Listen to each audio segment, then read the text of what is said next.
جی welcome back. اب ظاہر ہے تحریک انصاف کی جانب سے یہ کہا گیا کہ ان کی حکومت میں یہ تمام اقدامات کیے گئے جس کا نتیجہ اب نکلا. اس میں کوئی شک نہیں ہے کہ یہ ایک پوری اسٹیٹ کا ایفرٹ ہوتا ہے. ریاستی اداروں کی طرف سے جو ہے وہ ایک وائٹل رول پلے کیا گیا. ایک جی ایچ کیو میں سیل بنا 2019 میں, اس میں کوارڈینیشن کی گئی. 30 کے قریب جو ہے وہ محکموں وزارتوں کے ساتھ یہ کوارڈینیشن رہی. حماد اظہر صاحب نے جو ہے وہ اس میں بڑا امپورٹنٹ رول پلے کیا. پاکستان تحریک انصاف کی طرف سے وزراء میں یہ دفاعی اداروں کے ساتھ فورن آفس کا اس کے اندر ایک رول ہے. وہاں پر لوگوں نے بڑی جانفشانی سے کام کیا اس معاملے کو اس نہج تک پہنچانے کے لیے. تو ایک مجموعی طور پر جو ہے یہ ایک ہماری نیشنل ایفرٹ ہی ہے جس کے نتیجے میں سب کچھ ہوا. کہتے ہیں کہ چین نے بھی اس میں اپنا کردار ادا کیا ہے, اور اطلاعات یہ بھی ہیں کہ موجودہ حکومت نے امریکہ سے بھی اس میں جو ہے وہ مدد طلب کی. یہ بھی امید کی جا رہی ہے کہ جو آئی ایم ایف کے ساتھ معاملات ہیں اس میں بھی شاید جو ہے وہ امریکہ سے مدد طلب کی جا رہی ہے. Welcome back. مجھے لگتا ہے کہ یہ ابتدائیہ مکمل نہیں ہو سکے گا, کچھ مسئلہ چل رہا ہے جس کی وجہ سے بہرحال مہمانوں کا تعارف کرا دیا ہے. ڈسکشن کا باقاعدہ آغاز کرتے ہیں. اس وقت جو صورتحال ہے شبلی صاحب مجھے یہ بتائیے گا کہ پاکستان نے فیٹف کے جو 2 ایکشن پلانز تھے ان پر عمل درآمد کر لیا. آپ لوگوں کے دور میں گرے لسٹ سے نہیں نکل سکے, بہت کام ہوا, لیکن یہ کہا جا رہا ہے کہ ابھی یہ جو اس میں ایک فیز اور بھی باقی ہے. آج بھی ہنا ربانی کر جو ہیں انہوں نے پریس کانفرنس کی, اس میں ایک فیز باقی ہے, نکل جانا ہے سارا. لیکن یہ کہا جا رہا ہے کہ اس وقت عالمی قوتوں کی مدد لی گئی ہے اس مسئلے میں, ہیلپ لی گئی ہے انٹرنیشنل کمیونٹی سے اس سے نکلنے کے لیے. تو کیا ہم اس کو کلیکٹیو ایفرٹ تسلیم نہیں کر سکتے کہ ہم سب کا اس کے اندر رول ہے, یا پھر نہیں صرف تحریک انصاف نے یہ ممکن بنایا؟ دیکھیں, حکومتیں چاہے اچھی ہو یا بری ہوں, جیت ہو یا ہار ہو, اس کی رسپانسبلٹی اس حکومت کے حصے میں آتی ہے. جہاں تک کہ فیٹف کا تعلق ہے تو مجھے بڑی حیرانگی ہوئی اور بڑا افسوس بھی تھوڑا سا ہوا کہ ہم کدھر پہنچ گئے ہیں, جس میں کہ اگر آپ کو یاد ہو تو پیپلز پارٹی اور نون یعنی کہ جو اس وقت کی اپوزیشن تھی, انہوں نے ٹوتھ اینڈ نیل جسے کہتے ہیں مخالفت کی تھی اس بل کی, اور سینٹ میں کلب کر دیا تھا اس کو اکاؤنٹیبلٹی این آر او کے ساتھ انہوں نے اس کو کر دیا تھا. اور میں اس میٹنگ میں شامل تھا جس میں کہ انہوں نے یہ اپنا این آر او کی کوئٹ پرو کو, جس کو کہتے ہیں کہ you scratch my back and we'll scratch your back, اس میں انہوں نے کیا. ہم نے عمران خان دیکھیں نا, یہ بڑے کلیئر ہیں, انہوں نے کہا کہ کم وٹ میں انہوں نے این آر او نہیں دینا. انہوں نے پھر یہ جوائنٹ سیشن میں گیا اور اس طرح سے یہ اپروو ہوا. آج وہی اپوزیشن کس منہ سے کس طرح کہتی ہے کہ ہم نے ادھر بات کی ہے ادھر بات کی ہے. جو بیسک تھا, جو ہاتھی تھا, وہ نکل گیا تھا, جس میں کہ ہماری آخری اپریل کے مہینے میں, اپریل کے شروع میں جب ہماری حکومت کا آخری تھی, اس میں ہم نے جو لاسٹ ریکوائرمنٹ تھی وہ بھی پوری کر دی. اب ظاہر ہے کہ یہ اس میں کچھ دن لگے ہیں جس میں کہ یہ آیا ہوا ہے, جو اس کی جو فینالٹی ہے وہ ابھی ہوئی ہے. لیکن بنیادی طور پہ جو ہماری گورنمنٹ کا جو وہ تھا, اس میں بڑی محنت کی گئی. اور دیکھیں, آپ نے انسٹیٹیوشنز کا ذکر کیا, ساری انسٹیٹیوشنز گورنمنٹ کے انڈر کام کرتی ہیں. جو حکومت وقت ہوتی ہے اس کے نیچے کام کرتی ہیں, اور ساروں کا کام یہی ہوتا ہے کہ وہ اسسٹ کریں ایک پرٹیکولر نیشنل آبجیکٹیو کو حاصل کرنے کے لیے. اس کے لیے پی ٹی آئی نے لیڈ رول ادا کیا 2018 میں جب ان کی حکومت میں. اور دوسری وجہ بتاؤں کہ منی لانڈرنگ اور ٹیرر فائنینسنگ, منی لانڈرنگ میں تو ان کی اپنی لیڈرشپ انوالو ہے. منی لانڈرنگ میں تو انہی کی وجہ سے ہم آئے, تو یہ کیسے کہہ سکتے ہیں کہ ہم نے, اور اسی وجہ سے یہ اپوز کر رہے تھے, تو ابھی انہی کی وجہ سے یہ ہم آئے, اور اب جو ہے تو یہ کہتے ہیں ہم نے کرا ہے. اصل چیز کیا ہے؟ جب یہ کہتے ہیں کہ حکومت کے انڈر ہی یہ سارے ادارے جو کہ ماتحت ہیں, اس میں کوئی شک نہیں ہے, اور یہی جو ہے وہ حکومت کے ماتحت کام کرتے ہیں اور اپنا انپٹ دیتے ہیں. بالکل. جب وہ آپ کو سازش تھیوری کے اوپر بتاتے ہیں کہ کوئی سازش نہیں ہوئی, اور وہ یہ آپ کو کہتے ہیں کہ جی ہم نے تحقیقات کی ہیں, ایجنسیوں نے تحقیقات کی ہیں, تو آپ کہتے ہیں اس کے لیے کمیشن بننا چاہیے. وہ بھی تو آپ کے ماتحت ایک ادارہ ہے جس نے کہا کہ جی ہم نے جو ہے وہ تحقیقات کی ہیں, مداخلت تھی لیکن سازش نہیں تھی, اور سازش جو ہے وہ ہماری نیشنل سیکیورٹی میں دونوں دفعہ اس پر کوئی بات نہیں ہوئی. لیکن آپ یہ بیان ان کا ماننے کو تیار نہیں. دیکھیں, پہلی بات تو یہ کہ ادارے یہ کسی جس طرح کا فیٹف ہے نا, کسی ایک ادارے نے کام نہیں کیا. اس میں سب ادارے, اس میں اینٹی نارکوٹکس, اس میں آرمی, اس میں ایف بی آر, اس میں اسٹیٹ بینک, اس میں مختلف اداروں نے کام کیا. بیکاز حکومت کا یہ ہوتا ہے کہ حکومت کو خود ایز عمران خان خود نہیں یہ سب چیزیں کرتے ہیں, وہ اپنے جو متعلقہ ادارے ہیں ان کو وہ دیتے ہیں. 2019 میں جی ایچ کیو میں کوئی سیل بنا تھا؟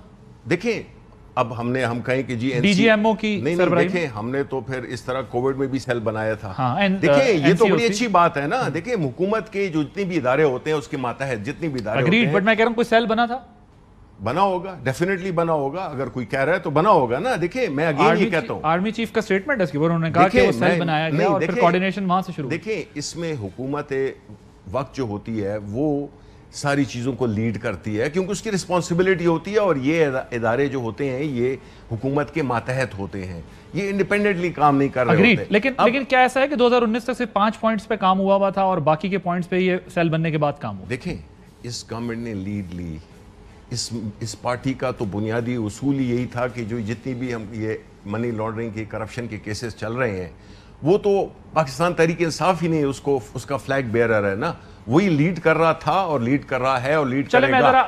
لیکن لاسٹ ٹائم آپ نے مجھے سازش کی بات کر دی, میں نے آتا اس پہ تفصیل سے بات کریں. قاہرہ صاحب کا غالباً اسکائپ کنیکٹ کرنا تھا, لیکن یہ اپوزیشن جب آتے اپوز کیا تھا تو تھے. قاہرہ صاحب وہ کہتے ہیں ہم کیسے آپ کو کریڈٹ دے دیں, وہ کہتے ہیں کہ ٹھیک ہے اداروں نے سب نے مل جل کے ایک حکومت کے ماتحت یہ سارا کام کیا, لیکن وہ کہتے ہیں ہم آپ کو کیسے کریڈٹ دے دیں, آپ لوگوں کی لیڈرشپ کی وجہ سے تو منی لانڈرنگ اور ان ایشوز کی وجہ سے تو ہم جو ہے وہ گرے لسٹ میں پڑے ہوئے تھے, اور پارلیمنٹ میں انہوں نے اپوز کیا.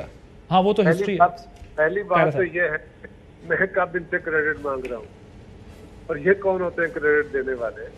کریڈٹ تو پاکستان کے عوام دیں گے. اور دوسری بات یہ ہے کہ یہ ڈھول بجانے کی ضرورت اس طرح نہیں ہے. ہاں حکومت وقت جو بھی ہو وہ یہ ان کا خیال ہے کہ ہم ملک کے دشمن ہیں. ہمارا نہیں خیال یہ ملک کا دشمن ہے, ہمارا یہ خیال ہے کہ یہ نالائق ہے اور ان کی نالائقی کی بدولت ملک کا نقصان ہوا ہے. یہ الگ بات ہے. یہ بات درست ہے کہ ہر گورنمنٹ اپنے اپنے دور میں جو ملک کے مفاد کی بہتری کے کام ہوتے ہیں وہ کرتے ہیں, اور اس میں اداروں کو اپریشیٹ کیا جاتا ہے, لوگوں کو وزارتوں کو اپریشیٹ کیا جاتا ہے تاکہ وہ آئندہ بھی اور بہتر کام کر سکے. اور اتنا کرسی نہیں ہونا چاہیے. اور ہمارے ملک کے اندر حکومتیں باقی ملکوں کی طرح نہیں, ہمارے ہاں بہرحال سب کے اپنے اپنے رول ہیں. ہاں یہ بات درست ہے کہ شبلی صاحب کی حکومت نے بھی کام کیا, بالکل کیا, بہت کام کیا, لیجسلیشن کی فلاں کیا. یہ جو کلیریکل کام ہوتا ہے سب ہوتا ہے نا, لیڈرشپ کا رول ہوتا ہے وہ فراہم کرنا. آپ کے ساتھ دنیا کا کون سا ملک ڈیل کرنے کو تیار تھا؟ ساری دنیا کو اپنے راز کر کے بیٹھے ہوئے تھے. ہماری گورنمنٹ آئی 2 مہینے ہو گئے, ہم یہ کہیں گے کہ سارے پچھلے کام ہم ہی نے کیے تھے. نو, ہاں ہم نے ان اداروں کو, پچھلی حکومت کا بھی اس میں رول ہے, اداروں کا بھی رول ہے, اور ٹوٹیلٹی میں گورنمنٹ کا, لیکن اس موقف کو ایک مؤثر طریقے سے اور ایک مؤثر زبان میں دنیا کے سامنے رکھا جس نے, اس کا کریڈٹ عوام دیں گے. یہ کون ہوتے ہیں اس کو کریڈٹ دینے والے؟ قاہرہ صاحب یہ کہتے ہیں جب ہم پارلیمان کے اندر لے کر آئے تو یہ جو موجودہ حکومت ہے, ماضی کی اپوزیشن جو آپ لوگ ہیں, وہ کہتے ہیں آپ لوگ تو مخالفت کرتے رہے, اسے کلب کرتے رہے اپنے کیسز کے ساتھ. بالکل خلاف حقیقت بات ہے. شبلی صاحب کو اتنا بڑا جھوٹ نہیں, ویسے تو ان کا کام ہی ہے, لیکن اتنا بڑا نہیں, سفید جھوٹ نہیں بولنا چاہیے. قاہرہ صاحب کیا ہو گیا ہے؟ قاہرہ صاحب آپ اسکائپ پہ نہیں ہیں, ورنہ میرا خیال ہے ہنسی آپ کو بھی آئی ہوگی. سفید جھوٹ تو نہیں بولنا چاہیے نا, کالے رنگ کا جھوٹ بول لیا کرو. لیکن میرا عرض ہے, لیکن بحث تو اس وقت یہ چل رہی تھی نا کہ یہ حکومت کہہ رہی تھی کہ یہ ہم سے بات نہیں کر رہے, یہ کلب کرنا چاہتے ہیں اپنے کیسز کے ساتھ. جی دیکھیے میری گزارش سنیں, ہم نے یہ کہا تھا کہ جو قانون سازی آپ کرنا چاہتے ہیں آپ اس کو لے کے آئیں. ہم نے اس وقت نیب کے قانون میں ترامیم کی بات کی تھی, اور یہ کہتے تھے کہ نیب کے قانون کو کرب کرنے سے نقصان ہو جائے گا. آج کیا نقصان ہوا ہے؟ ہم نے نیب کے وہ قانون میں ترامیم کر دی, کوئی ایسے نہیں ہوا. اور خود ان کا یہ انیشیٹو ان کا اپنا تھا, اور ہم نے اس وقت بھی تعریفیں کی تھی. اور پاکستان کے لیے جو بندہ بھی کوشش کرے گا, شبلی صاحب اگر مجھ سے تعریف کرنا چاہتے ہیں تو چلے میں کر دیتا ہوں, ان کا دل خوش کر دیتا ہوں.